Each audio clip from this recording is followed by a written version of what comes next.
In today's video, I'm going to teach you how to use the sound equalizer in Windows 11.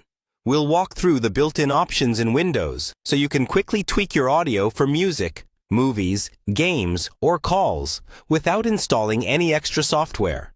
I'll go slowly and explain what each setting does so you know exactly what you're changing. First, let's open the sound settings.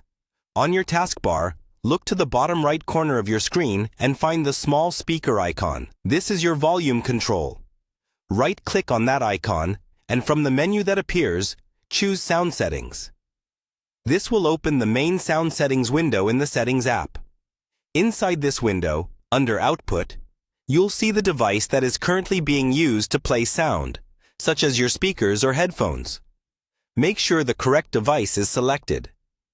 If you have multiple devices, like a monitor with speakers and a headset, click on the one you actually want to adjust. Now, click on that output device name to open its detailed settings. Here, scroll down until you see an option called Enhance Audio, or something similar, depending on your version of Windows 11. Turn this on if it's available, then look for a link or button that says Advanced, or More Sound Settings. Clicking that will usually open the classic sound panel. In this new window, make sure you're on the Playback tab.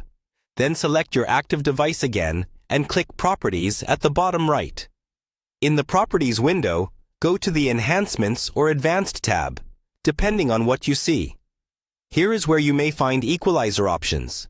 Look for Equalizer or Loudness Equalization. If you see a checkbox for Equalizer, select it. Then click on Settings, or the drop-down list next to it. You'll see presets like rock, pop, jazz, or bass boost. These are pre-made equalizer profiles that change the balance of low, mid, and high frequencies. Try choosing one preset at a time. Then click Apply and play some audio, like a song or a video, to hear the difference. If your device supports custom settings, you might see sliders you can move up or down for different frequency bands. Raising the left sliders increases bass, while raising the right sliders adds more treble and clarity. Once you find a sound you like, click Apply, then OK, and close all remaining windows. Your equalizer settings will stay active for that device until you change them again.